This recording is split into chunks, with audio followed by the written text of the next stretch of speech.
Banjir landa 2 kecamatan di Berau diprediksi terus naik. Realisasi program makan bergizi gratis di Kabupaten Nunukan.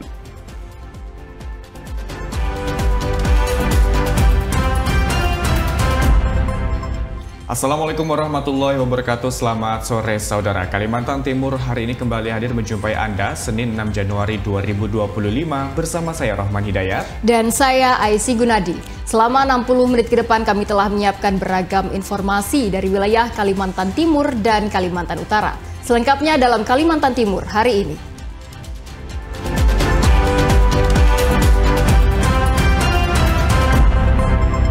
Saudara, warga yang bermukim di Jalan Sentosa Dalam 2 digegerkan dengan kobaran api yang membakar rumah salah seorang warga. Tidak ada korban jiwa dalam musibah ini, namun kerugian ditaksir mencapai puluhan juta rupiah. Sebuah rumah milik warga di Jalan Sentosa Dalam 2, Kelurahan Sungai Pinang Dalam, Kecamatan Sungai Pinang, terbakar dan membuat warga sekitar geger. Musibah kebakaran terjadi saat rumah itu ditinggal sang pemilik ke Martapura, Kalimantan Selatan. Salah seorang warga sekitar, Sultan, mengatakan awalnya sempat mengira asap yang muncul akibat pembakaran sampah. Tidak berselang lama, asap makin tebal dan warga pun berteriak kebakaran. Tadi dari awal kalau dari sini mungkin karena belindung, jadi saya kira aja, memang dari awal kita lihat asap putih biasa aja kayak orang bakar sampah itu.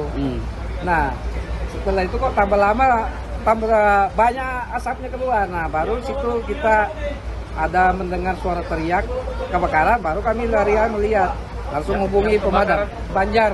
Wow, ini bapak ini aja sendirian. Oh, jadi orang punya rumah tuh ke Banjar, Pak? Iya. Haul ya, Pak ya? Iya. Oh ya. Sementara itu, Sekretaris Disdamkar Kota Samarinda, Heri Nurdi, mengatakan proses pemadaman sempat terkendala dengan banyaknya warga yang menonton, sehingga membuat pergerakan petugas pemadam terbatas. Dalam musibah ini, satu bangunan milik warga nyaris ludes terbakar. Dugaan mungkin korsleting listrik ya. Untuk penanganan sendiri Pak, gimana Pak? Ya alhamdulillah untuk penanganannya walaupun agak terlalu sempit untuk masuk ke area 65-nya, tapi kita juga dibantu dengan relawan-relawan lain. Dan kita juga menurunkan 2 unit ya, 2 posko 1 dan posko 2. Dibantu semua relawan yang ada di Kota Samarinda. Untuk bagian terbakar itu di mana Pak? Informasi itu di bagian belakang rumah ya. Belakang. Itu Dapur? Daerah dapur atau gudang, itu kayaknya gudang. Dugaan sementara, api penyebab kebakaran berasal dari korsleting listrik. Namun untuk penyebab pasti kebakaran, masih menunggu hasil penyelidikan pihak kepolisian. Diki Zulkarnain dari Samarinda melaporkan. Saudara, banjir setinggi 2 meter yang melanda 2 kecamatan di Kabupaten Berau diprediksi akan terus naik. Bahkan saat ini kondisi rumah warga di beberapa desa masih terendam banjir.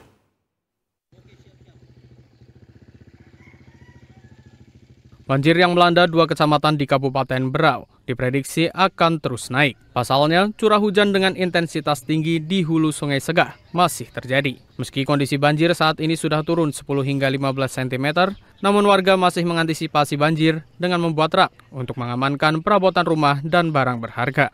Salah seorang warga RT 003 Desa Gunung Sari, Andi Fitri Tendri Lelang, mengatakan akibat musibah banjir ini, sebagian warga desa mengungsi ke rumah sanak keluarga yang berada di dataran tinggi untuk mengantisipasi banjir yang makin naik. Ini kalau misalnya airnya belum surut, yang dilakukan oleh warga atau ibu sendiri seperti apa? Ya mau tidak mau kita harus mengungsi juga. Soalnya air ini bertahan sih. Bertahan ya? Iya. Udah 3 hari, cuman yang masuk ke dalam rumah itu baru 2 hari ini aja. Kemarin-kemarin, tahun kemarin nggak juga, cuman di depan rumah aja, nggak masuk ke rumah. Ini yang agak parah. Sementara itu, rumah warga yang terendam banjir berada di 3 RT, yakni RT 001, 002, dan 003. Dengan sebanyak 158 rumah yang terdampak. Sebagian warga ada yang menetap di rumah dan ada juga yang mengungsi ke rumah keluarga yang lebih aman.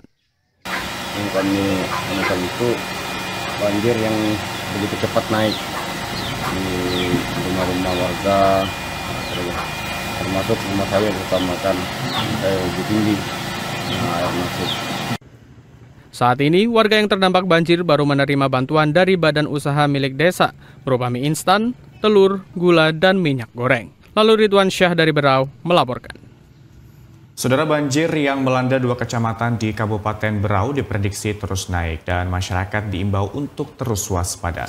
Untuk mengetahui bagaimana kondisi terkini di lokasi, saat ini kita telah terhubung dengan kontributor TVRI Kalimantan Timur, lalu Ridwan Syah. Lalu silakan dengan laporan Anda.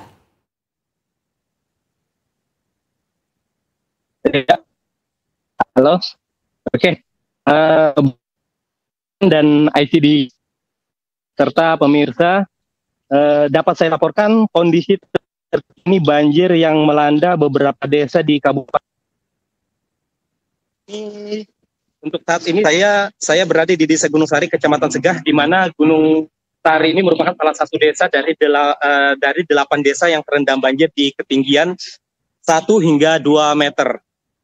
Kondisi banjir saat ini telah menurun sekitar 10 hingga 15 cm dari rumah warga.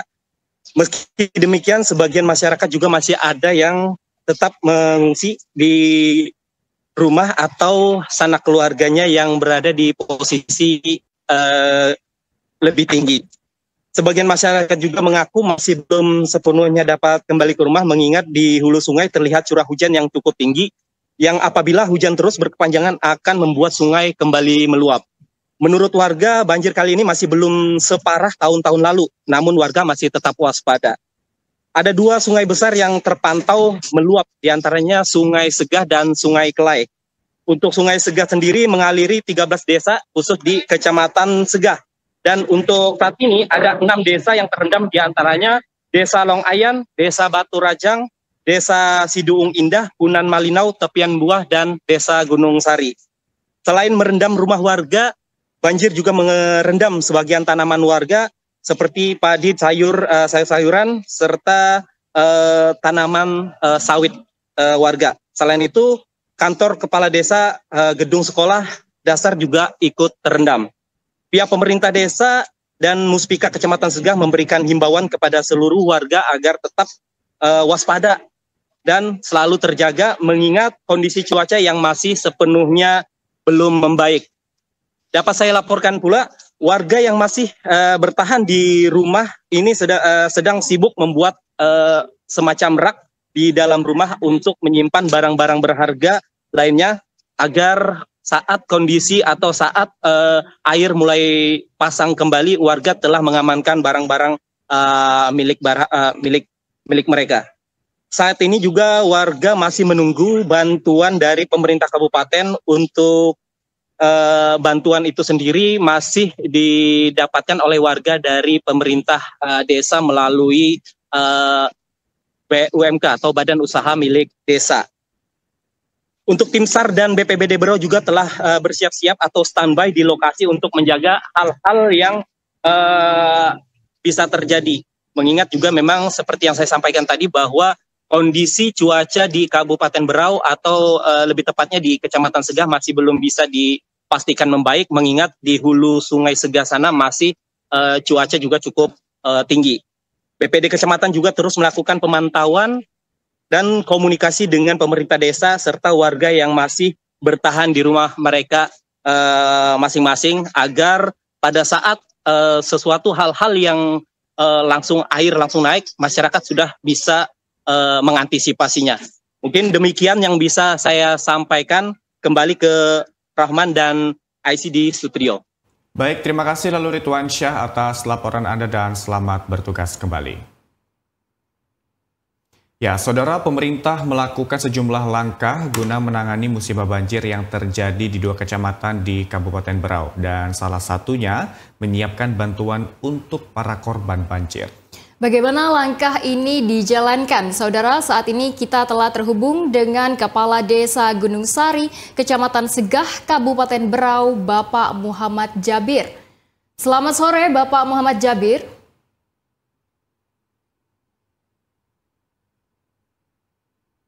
Selamat sore, Bapak Muhammad Jabir.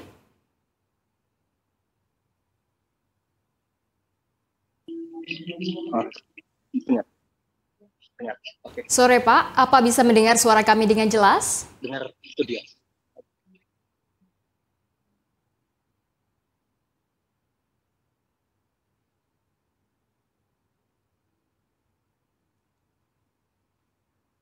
Selamat sore Bapak.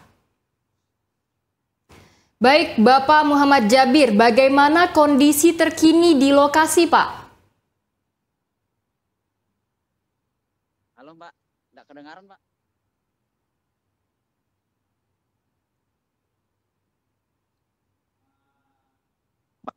Terakhir saat ini, ya halo? Halo?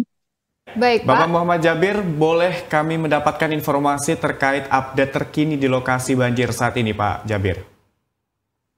Oh baik, Alhamdulillah pada saat ini cuaca agak mendukung, agak cerah.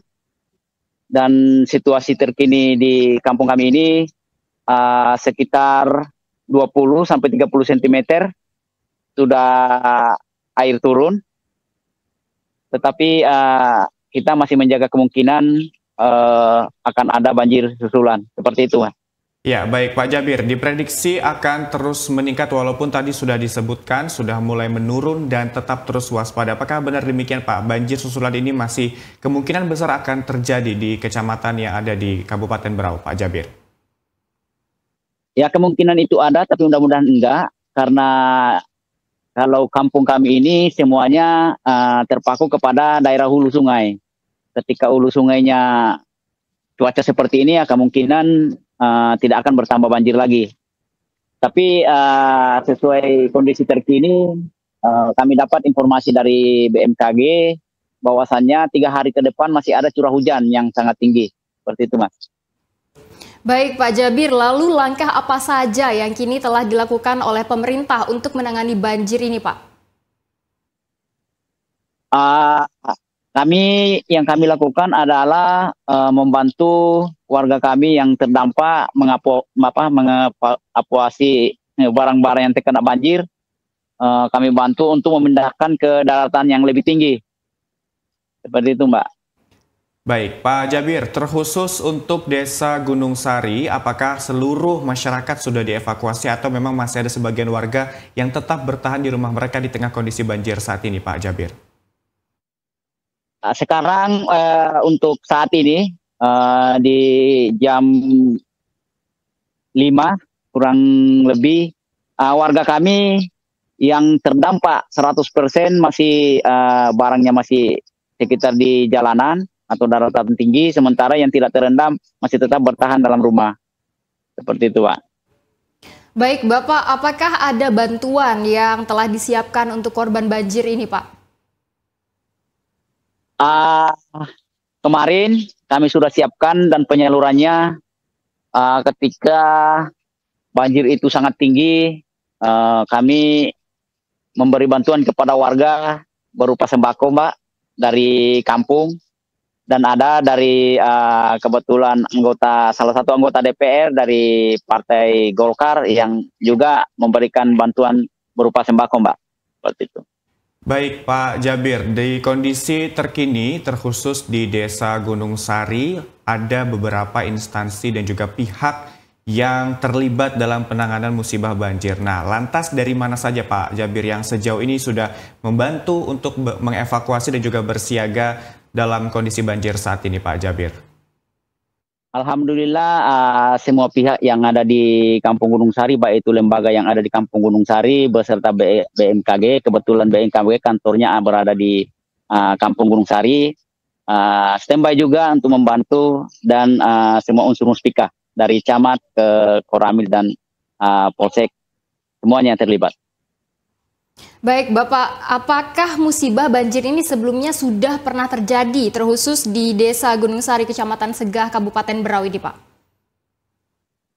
Sebenarnya banjir ini sudah langganan, Mbak. Langganan itu setiap tahun, hanya saja bervariasi. Untuk tahun ini, 3 tahun terakhir ini yang paling tinggi, Mbak. Baik, Pak Jabir. Untuk himbauan khusus yang disampaikan kepada masyarakat dan juga dari pihak lainnya, apakah sudah disampaikan kepada masyarakat terkhusus di Desa Gunung Sari? Betul, kami sudah informasikan kepada semua warga kami yang terendam banjir. Karena ini khususnya di RT 1, RT 2, dan RT 3 yang sangat terdampak, kami tetap memberikan aba-aba supaya tetap siap siaga sewaktu-waktu ada banjir susulan. Dan persiapan mereka yaitu adalah membuat membuat meja-meja di dalam rumah untuk barang-barang yang kiranya bisa diamankan. Seperti itu.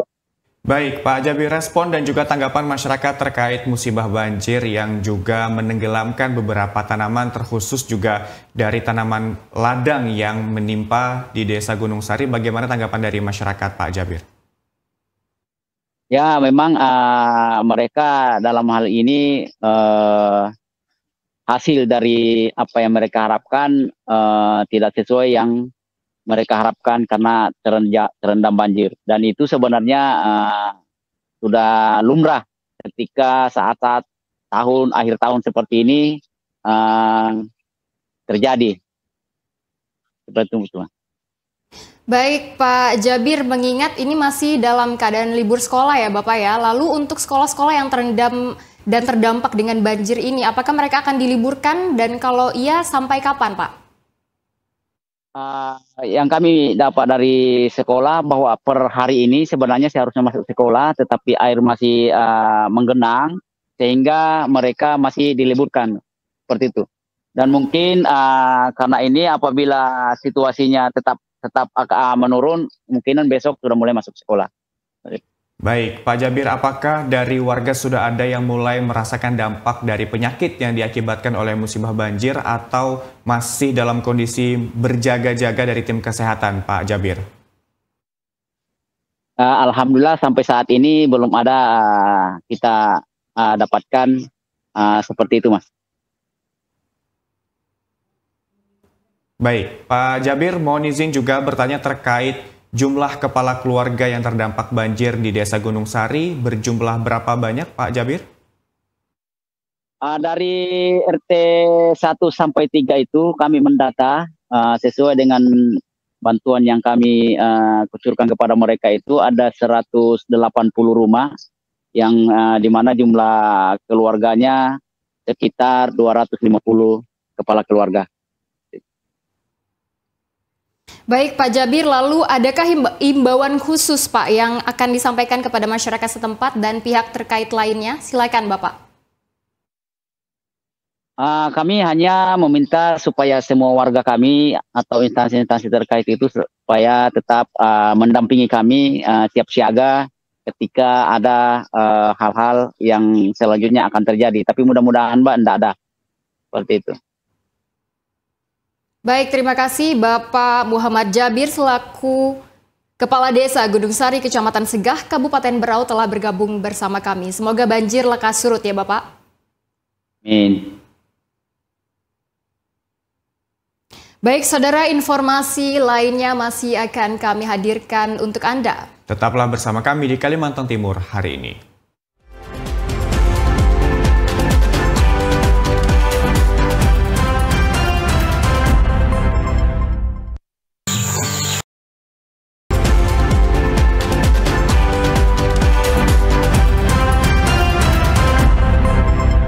Terima kasih Anda masih bersama kami di Kalimantan Timur hari ini. Saudara, informasi lainnya akan kami hadirkan dalam segmen Nusantara Menyapa.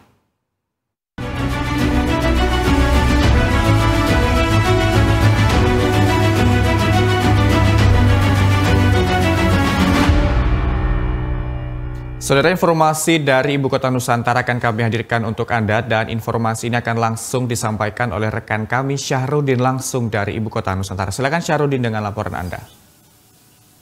Baik, selamat sore Rohman dan pemirsa, dapat kami kabarkan langsung dari Ibu Kota Nusantara.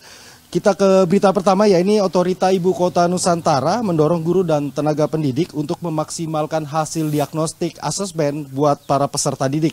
Hal ini sengaja bertujuan guna merancang pembelajaran sesuai kompetensi dari para peserta didik itu. Otorita Ibu Kota Nusantara mendorong optimalisasi hasil diagnostik asesmen peserta didik pada seluruh satuan pendidikan di 5 wilayah delineasi Ibu Kota Nusantara. Deputi Bidang Sosial Budaya dan Pemberdayaan Masyarakat Otorita Ibu Kota Nusantara, Ali Mudin, menegaskan hasil diagnostik asesmen efektif untuk mengidentifikasi kemampuan peserta didik. Metode ini juga akan memudahkan guru untuk merancang metode pembelajaran sesuai kompetensi peserta didik dan memberi pendampingan secara afirmatif. Memanfaatkan hasil diagnostik asesmen itu betul-betul diimplementasikan, jangan sekedar laporan saja. Kita mungkin tidak semua anak-anak itu mau jadi apa gitu ya, tapi setiap anak itu akan menjadi apa-apa sesuai dengan cita-cita dan bakatnya di masa depan datang. Jadi kita perlu pikirkan apa sih KPI pendidikan kita. Apakah sekedar meluluskan anak atau tidak? Maka kita harus pikirkan bahwa ketika anak-anak katakanlah lulus SMA, dia sudah kita yakini bahwa anak-anak ini ketika dia turun ke kehidupan nyata, sesungguhnya dia sudah punya bekal. Saat ini, pihak Otorita Ibu Kota Nusantara juga tengah berfokus melakukan perbaikan layanan pendidikan berkelanjutan guna mewujudkan peserta didik yang berkompetensi. Dari Ibu Kota Nusantara, Angki Crescentia, TVRI Kalimantan Timur melaporkan. Baik, kita beralih ke berita berikutnya. Pada tahap awal pembangunan, bahwasanya pemerintah saat ini berfokus menjadikan kawasan inti pusat pemerintahan sebagai kawasan atau sebagai sebuah ekosistem perkotaan, di mana hadirnya infrastruktur berbasis investasi yang sudah masuk dari tahun 2023 lalu, seluruhnya hampir difokuskan pembangunannya di kawasan KIPP. Kawasan inti pusat pemerintahan Ibu Kota Nusantara saat ini dibentuk pada tahap awal untuk menjadi sebuah ekosistem perkotaan, guna memenuhi kebutuhan dasar para penghuninya. Sejalan dilakukan untuk pemenuhan kebutuhan infrastruktur dasar pada kawasan inti pusat pemerintahan atau KIPP IKN yang di tahap awal ini untuk mendukung aktivitas roda pemerintahan. Secara umum, IKN sendiri didirikan setidaknya ada sekitar 9 zona wilayah perencanaan, di mana untuk saat ini para investor lebih banyak direkomendasikan untuk meletakkan infrastrukturnya di kawasan zona inti IKN sebagai upaya pembentukan ekosistem perkotaan. Kendati wilayah KIPP merupakan wilayah yang paling banyak diminati bagi para investor, namun juga terdapat wilayah lain IKN yang sudah dilakukan pembangunan infrastruktur investasi, yakni berupa pusat energi baru terbarukan yang melibatkan BUMN dan juga investor dari mancanegara. IKN ini kan didesain akan ada 9 wilayah perencanaan, saya cek ya. Wilayah itu yang sekarang mungkin menjadi favorit kunjungan yang sedang dibangun adalah namanya kawasan inti pusat pemerintahan. Nah, kemudian ada juga pusat ekonomi nanti di IKN Barat. Lain dari 9 itu yaitu IKN Selatan yang disebut dengan pusat energi terbarukan, yang itu nanti menjadi suplai energi untuk di IKN. Nah, yang lain seperti pusat hiburan, pusat pendidikan, pusat riset dan inovasi, pusat distribusi perdagangan komoditas dan agroindustri ini juga ditawarkan. Jadi kita tidak mengarahkan secara spesifik ya, itu kan benar-benar nanti investor tertarik di mana, kemudian diarahkan lokasi yang tepat ada di mana. Dapat diketahui, dari tahun 2023 hingga penghujung tahun 2024, Ibu Kota Nusantara telah menarik minat investasi dari berbagai sektor, seperti rumah sakit, perhotelan, restoran, transportasi, perbankan, energi, pusat informasi dan komunikasi atau media massa, pusat penelitian, real estate, hingga pendidikan. Dari seluruh investasi ini sendiri, setidaknya jumlah total nilainya tercatat mencapai hingga 58 triliun rupiah, di mana jumlah tersebut akan diprediksi terus bertambah. Mengingat pihak Otorita Ibu Kota Nusantara sudah banyak menerima letter of interest atau surat pengajuan minat dari berbagai pelaku usaha, baik itu domestik bahkan internasional. Tim Liputan TVRI Nusantara melaporkan.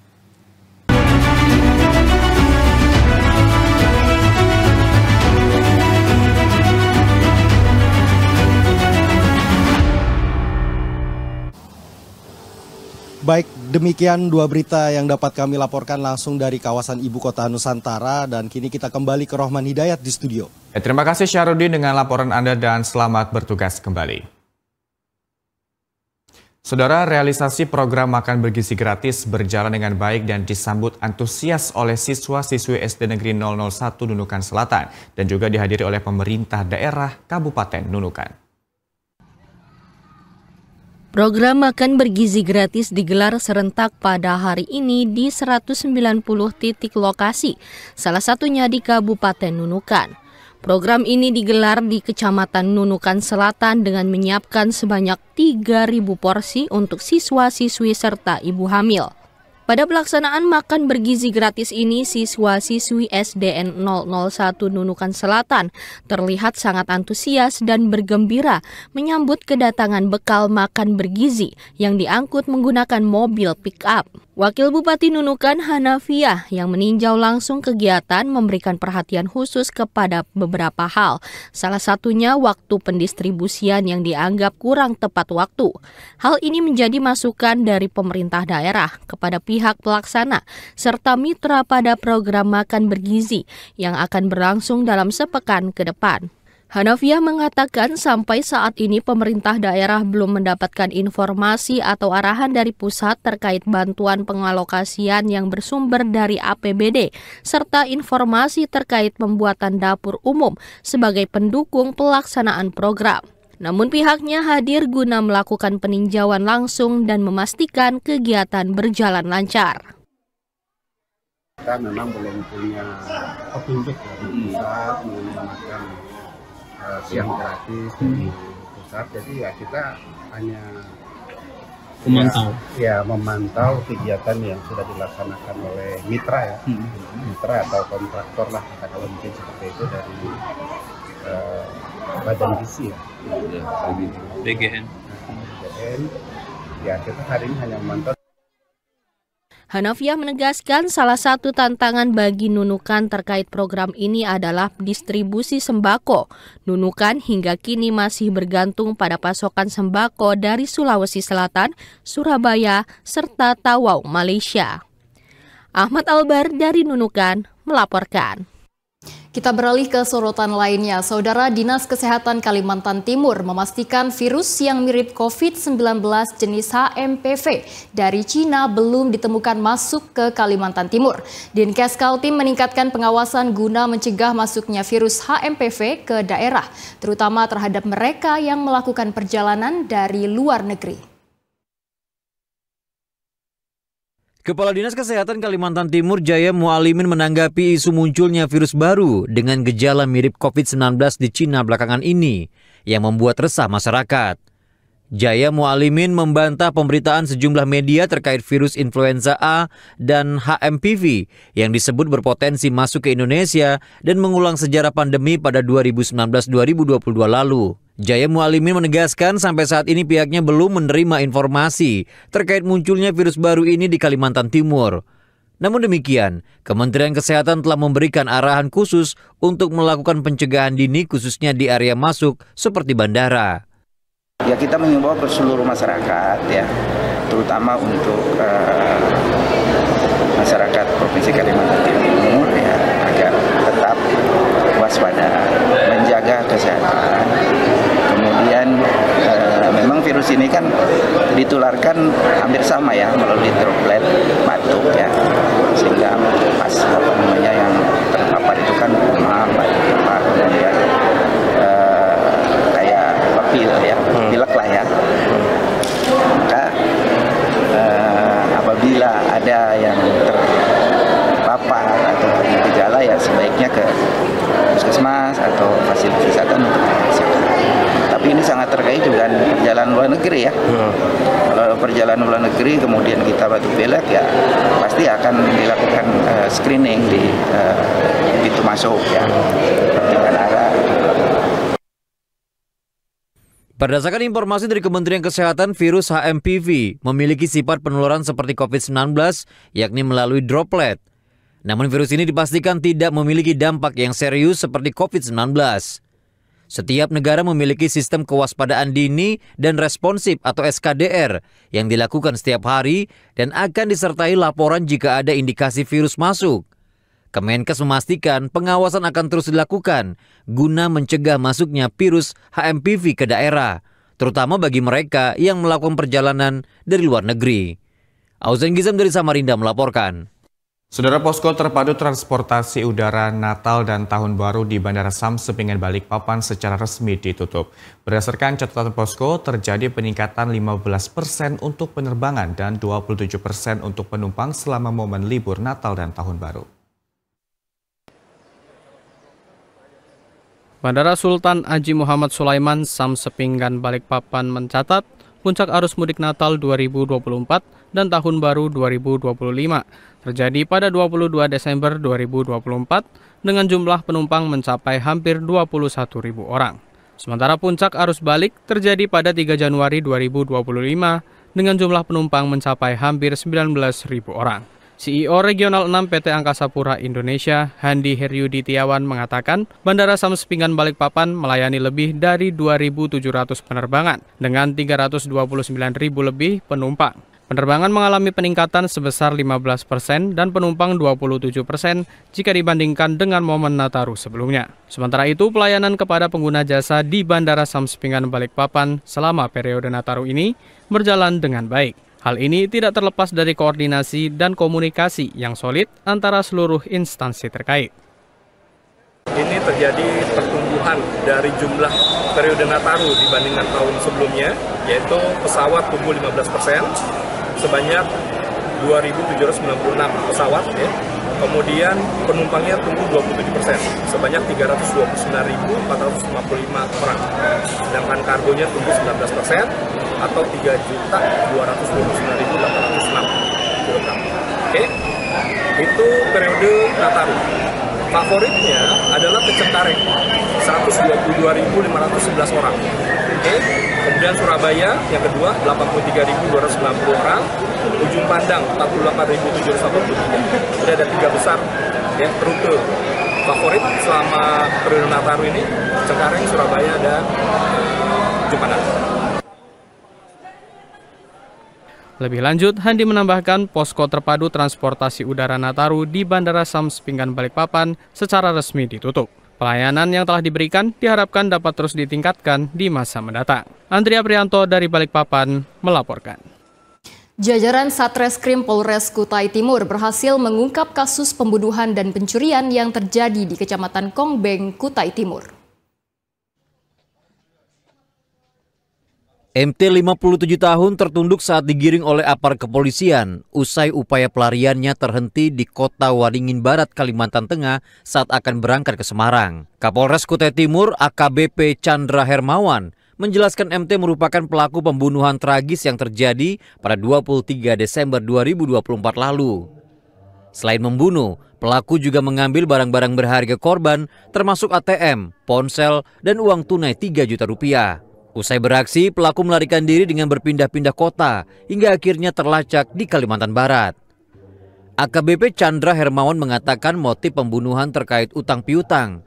Korban kerap menagih utang kepada pelaku yang juga merupakan residivis dalam kasus pembunuhan. Ya, jadi si pelaku ini ya motifnya adalah sakit hati kepada korban karena pelaku ini ada hutang pada korban dan dikasih sama korban. Mungkin terjadi percekcokan di sana, sakit hati sehingga pelaku mengambil barang dan menebas korban. Pelaku kini dijerat dengan pasal 365 ayat 3 KUHP tentang pencurian dengan kekerasan yang mengakibatkan kematian, serta pasal 338 KUHP tentang pembunuhan dengan ancaman hukuman maksimal 15 tahun penjara. Gunawan dari Kutai Timur melaporkan. Saudara, jumlah korban yang banyak dari kasus judi online menjadi PR penting bagi Polres Nunukan untuk terus mengkaji serta meningkatkan upaya pemberantasan judi online. Polres Nunukan melakukan sejumlah upaya dan sinergi untuk memberantas kasus judi online, salah satunya yakni dengan mengedukasi dan memberikan sosialisasi kepada masyarakat. Menteri Koordinator Bidang Politik, Hukum, dan Keamanan Hadi Cahyanto mengungkapkan bahwa nilai transaksi judi online tembus hingga 100 triliun rupiah pada tahun 2024. Selain itu, kondisi ini semakin diperparah dengan kasus judi online yang sudah merajalela di masyarakat hingga saat ini. Hal ini lantas menjadi PR besar bagi jajaran Polres Nunukan dalam memberantas serta mengedukasi agar masyarakat tidak terlibat dalam praktik judi online, khususnya bagi masyarakat Nunukan. Di sisi lain, daya rusak judi online juga semakin dirasakan di masyarakat. Sejumlah pemain bahkan sampai memutuskan untuk mengakhiri hidupnya karena terlilit utang akibat terlena dengan kesenangan yang akhirnya berubah menjadi kecanduan. Kapolres Nunukan AKBP Bonifasius Rumbewas mengatakan bahwa praktik judi online menjadi tantangan serius di wilayah hukum Nunukan, sehingga pihaknya akan bersinergi bersama instansi terkait dalam melakukan langkah konkret dalam pemberantasan praktek haram tersebut. Pihaknya juga akan tetap mengedepankan edukasi dan sosialisasi untuk bersama-sama dengan instansi terkait dalam memberantas judi online di Nunukan. Tetapi untuk sampai saat ini di Polres Nunukan, kejadian-kejadian yang mungkin disebabkan atau menjadi pelaku atau disebabkan oleh perangkat dari judi online belum terima. Tetapi itu tidak menutup kemungkinan di Nunukan juga ada. Sehingga nanti kita mungkin bersama-sama dengan instansi terkait kembali lagi, karena ini untuk menyelesaikan permasalahan ini tidak bisa cuma salah satu stakeholder saja, harus didukung oleh stakeholder lain. AKBP Bonifasius Rumbewas juga menjelaskan bahwa situasi ini membutuhkan strategi yang tepat dan berkesinambungan. Teknologi yang semakin canggih serta jaringan internasional juga menjadi salah satu tantangan terbesar. Kendati demikian, Polres Nunukan akan terus berkomitmen dalam mengatasi hambatan yang ada. Ahmad Albar dari Nunukan melaporkan.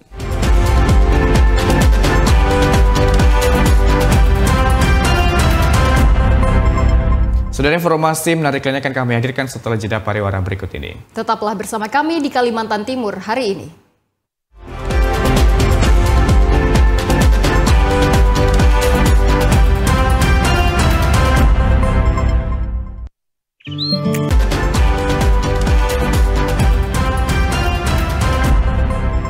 Terima kasih Anda masih bersama kami. Saudara, petugas gabungan melakukan penanaman 200 kantong rumput vetiver dan ratusan bibit pohon buah di kawasan TPA Sambutan. Langkah ini sebagai upaya mencegah terjadinya longsor. Tim BPBD Kota Samarinda bersama Dinas Lingkungan Hidup, TNI Polri, relawan, dan stakeholder terkait melakukan penanaman 200 kantong rumput vetiver dan ratusan bibit pohon buah di sekitar lokasi TPA Sambutan Samarinda. Langkah ini sebagai upaya pencegahan longsor, mengingat tumpukan sampah semakin menggunung di kawasan TPA ini. Kepala Pelaksana BPBD Kota Samarinda, Suwarso, menjelaskan program penanaman ini untuk memperkuat struktur tanah dan mencegah longsor, karena volume sampah di TPA Sambutan terus bertambah. Hari ini kegiatan pengurangan risiko bencana, kolaborasi teman-teman TNI, Polri, kemudian relawan, DLH, termasuk di dalamnya ada Kelurahan Tangguh Bencana. Dengan cara ada beberapa bibit pohon kita tanam di sekitar TPA, di samping fungsi penghijauan juga upaya-upaya dalam peningkatan ketahanan pangan. Di sisi lain kita juga sedang menanam rumput vetiver untuk mencegah longsor beberapa tanggul yang ada di TPA ini, yang beberapa waktu yang lalu terjadi air limbahnya lari ke sawah maupun ke kolam warga. Jadi ini untuk memperkuat tanggul yang ada yang dibuat oleh teman-teman PUPR Kota Samarinda. Staf Dinas Lingkungan Hidup Kota Samarinda, Edi Zulkarnain, menyebutkan luas lahan yang digunakan untuk tempat pembuangan akhir atau TPA di Sambutan mencapai 2,5 hektar dengan daya tampung sampah per hari mencapai 600 ton. Sebagai langkah antisipasi overkapasitas, pemerintah Kota Samarinda berencana mengadakan mesin pembakaran limbah di setiap kecamatan. Untuk luasan yang sudah terpakai itu kurang lebih 2,5 hektar lah ya. Untuk sampahnya yang masuk itu kurang lebih ya 600 ton per hari. Per hari ya. Ya. Nah, kebanyakan sampah ini sampah rumah tangga atau seperti apa, Pak? Kebanyakan sih sampah rumah tangga masih. Karena sekitar 50-60% itu sampah organik. Kedepannya rencana kan mau ada insinerator. Insinerator ya? Terus sistemnya juga rencana ke depan mau sistem sanitary landfill. Penanaman rumput vetiver dan bibit pohon buah yang dilakukan di sekitar TPA Sambutan diyakini dapat mencegah longsor dan memperkuat struktur tanah di area sekitar lokasi. Diki Zulkarnain dari Samarinda melaporkan. Saudara, pemerintah Kabupaten Bulungan akan melakukan penataan kota khususnya di Tanjung Selor pada tahun 2025. Hal itu dilakukan seiring dengan kondisi ekonomi dan sosial di ibu kota provinsi Kalimantan Utara yang mengalami pertumbuhan. Pemerintah Kabupaten Bulungan di awal tahun ini tengah menyusun langkah strategis dalam menata wilayah kota Tanjung Selor. Bupati Bulungan Syarwani mengatakan bahwa sebagai salah satu pusat pertumbuhan ekonomi dan sosial, Tanjung Selor menghadapi berbagai tantangan, mulai dari infrastruktur, tata ruang, transportasi, maupun pengelolaan lingkungan. Terkait dengan pengelolaan tata ruang, optimalisasi pemanfaatan ruang harus dilakukan dengan mempertimbangkan kebutuhan masyarakat, pertumbuhan ekonomi, serta kelestarian lingkungan. Kemudian pengembangan infrastruktur berkelanjutan yakni percepatan pembangunan infrastruktur perlu memperhatikan aspek ramah lingkungan dan berorientasi pada kenyamanan masyarakat. Ya, kita ingin ke depan ketika intervensi di 2025 ini bagian yang kita lakukan dalam menata wajah kota Tanjung Selor itu sendiri. Misalnya tadi berkaitan dengan kondisi Kulteka, baru sisi sebelah kita bangun peningkatan. Tahun ini kita masukkan lagi di tahun 2025, kan tadi disampaikan Pak Erin ada kurang lebih 29 pedagang plus 1 loket karcis di situ. Nah, sisi sebelah kita lakukan. Nah, termasuk juga kita sudah membangun sejak tahun 2024 misalnya kawasan di Crown Square. Nah, tinggal bagaimana next pemanfaatan kawasan itu, jangan sampai nanti menjadi kawasan kumuh baru lagi. Dan itu bagian daripada menunjang kota Tanjung Selor. Lebih lanjut, Bupati mengungkapkan, untuk mewujudkan hal itu perlu adanya sinergi dan kolaborasi dari seluruh pemangku kepentingan, mulai dari pemerintah, pelaku usaha, hingga masyarakat. Muhammad Aras dari Bulungan melaporkan. Sebanyak 97 aparatur sipil negara di Kalimantan Timur menerima tanda kehormatan Satya Lencana Karya Satya dari Presiden Republik Indonesia. Penghargaan ini diberikan kepada ASN yang telah mengabdi selama 30, 20, dan 10 tahun dengan dedikasi tinggi kepada bangsa dan negara.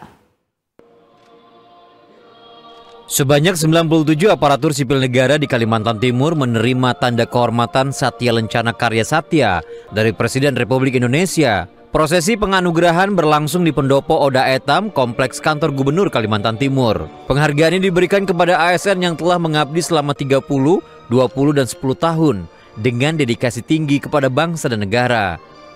Penjabat Gubernur Kalimantan Timur Akmal Malik menyebutkan momen ini merupakan penghormatan atas kerja keras ASN yang selama ini menjadi ujung tombak dalam pelayanan masyarakat. Jumlah penerima penghargaan meliputi 18 orang untuk masa pengabdian 30 tahun, 28 orang untuk masa pengabdian 20 tahun, dan 51 orang untuk masa pengabdian 10 tahun. Akmal Malik menekankan penghargaan ini adalah bukti nyata, dedikasi dan loyalitas ASN diapresiasi oleh negara.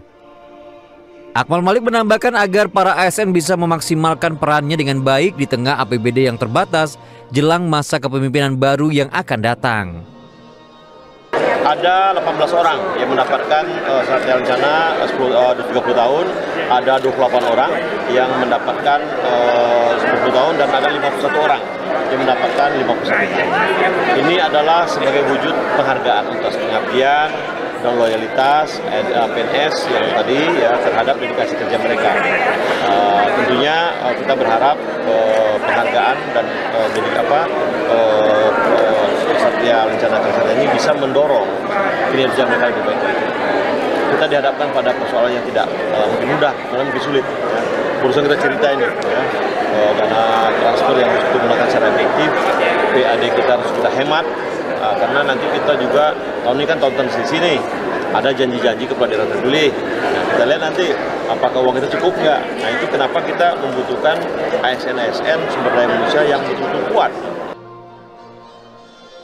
Penganugerahan ini merupakan bagian dari rangkaian peringatan hari ulang tahun ke-68 Provinsi Kalimantan Timur yang akan diperingati pada 9 Januari mendatang. Dalam kesempatan ini, Akmal Malik juga mengingatkan pentingnya ASN untuk terus menjaga semangat inovasi dan pengabdian demi terwujudnya Kalimantan Timur yang lebih maju, mandiri, dan berdaya saing. Auzan Gizam dari Samarinda melaporkan. Saudara, Kampung Salona merupakan permata tersembunyi yang terletak di Kelurahan Loktuan, Kota Bontang. Keindahan wisata pesisir di kala senja dan kawasan konservasi terumbu karang di Kampung Salona menjadi daya tarik utama dari kampung ini. Selain menikmati indahnya sore hari, kampung ini juga dikenal sebagai kampung yang peduli terhadap terumbu karangnya.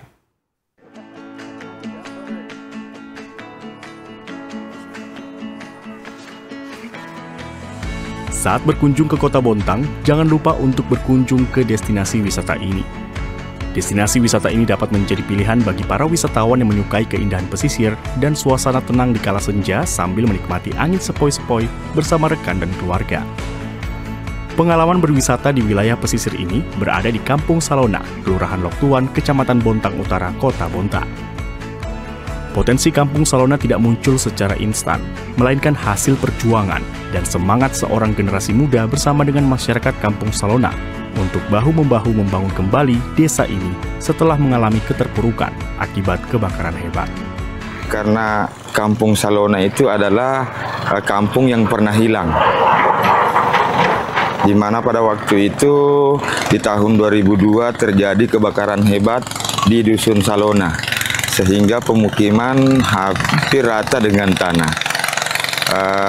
Jadi pada waktu itu masyarakat yang tinggal di situ tercerai-berai. Makanya pada waktu itu pemerintah Kota Bontang berinisiatif untuk mengumpulkan kembali warga-warga yang kena dampak kebakaran. Maka direlokasilah kami di sini, yaitu di ujung Selambai di tahun 2004, sehingga kami ada di sini dan menamakan kembali Campoing Salona.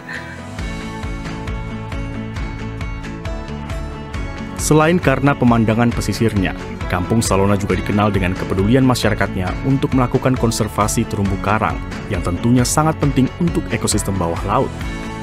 Kepedulian untuk melakukan konservasi terumbu karang perlahan membuka peluang baru untuk Kampung Salona.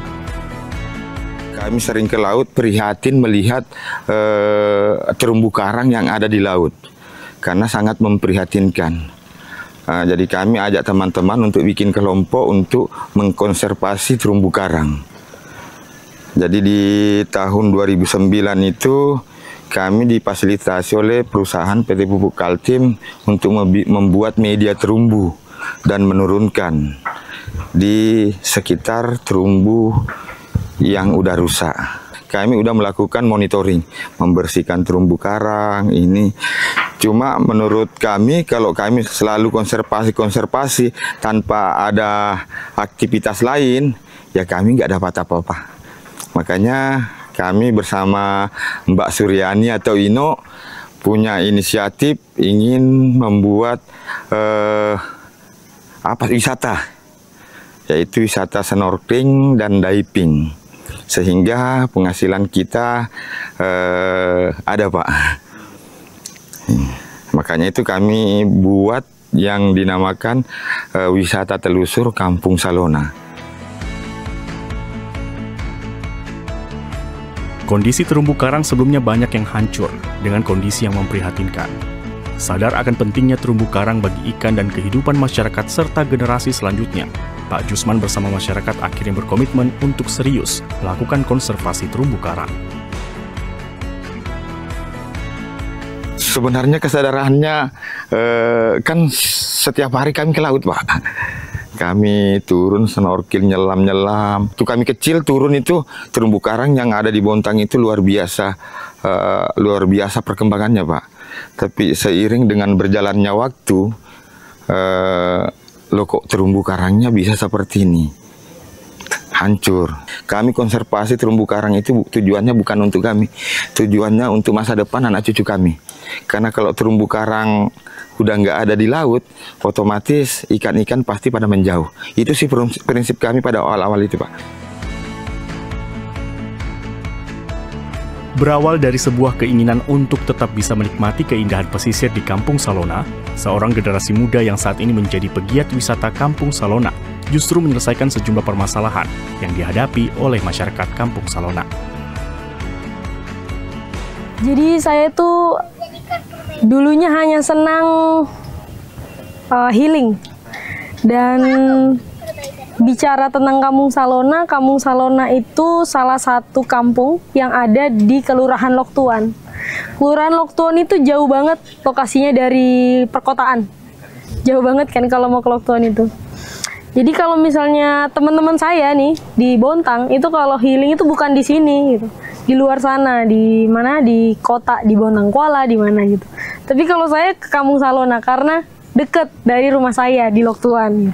Awalnya dari situ. Akhirnya sering banget ketemu sama nelayan dan ngobrol. Waktu itu ketemulah sama Pak Jusman. Terus sampai pada akhirnya mereka itu bercerita tentang aktivitas mereka di konservasi. Karena saya nih aktivis lingkungan yang juga konsen ke dunia konservasi, dan akhirnya saya sering datang ngobrol. Di luar konservasi, mereka itu juga sering curhat tentang Kampung Salona. Curhatnya adalah kita ini warga Kampung Salona, warga yang tidak pernah dilihat oleh masyarakat. Gitu. Jadi kalau kita jalan ke Kampung Salona itu harus ke ujung. Sedangkan di Kampung Selambai ini, orang-orang kalau datang ke sini itu hanya stop di Pujasera. Mereka makan lalu pulang. Tidak akan pernah sampai di sini. Jadi masyarakat di sini tuh mati. Nggak ada kehidupannya, nggak ada orang-orang yang datang ke sini gitu. Ya hanya dengan mereka dan aktivitas mereka seperti itu. Dan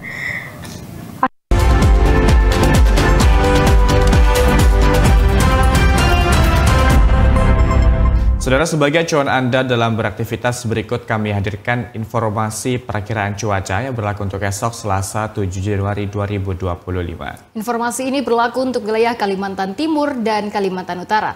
Selengkapnya dalam segmen Info Publik berikut ini.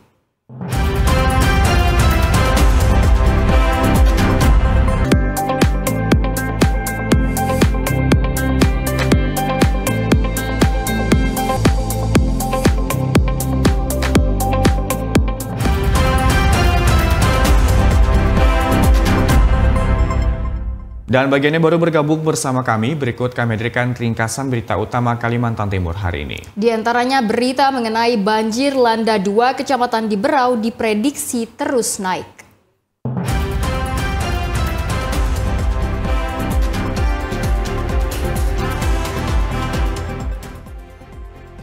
Banjir setinggi 2 meter yang melanda 2 kecamatan di Kabupaten Berau diprediksi akan terus naik. Bahkan saat ini kondisi rumah warga di beberapa desa masih terendam banjir.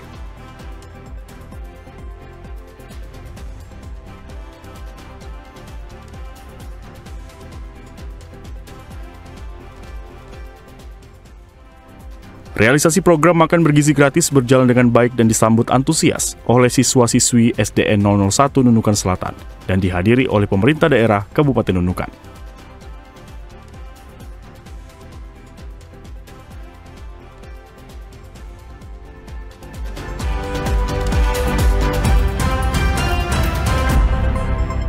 Saudara, informasi tadi sekaligus mengakhiri perjumpaan kita pada Kalimantan Timur hari ini. Akhir kata, saya Rahman Hidayat. Dan saya Aisy Gunadi, mewakili seluruh kerabat kerja yang bertugas, pamit undur diri dari hadapan Anda. Wassalamualaikum warahmatullahi wabarakatuh dan sampai jumpa.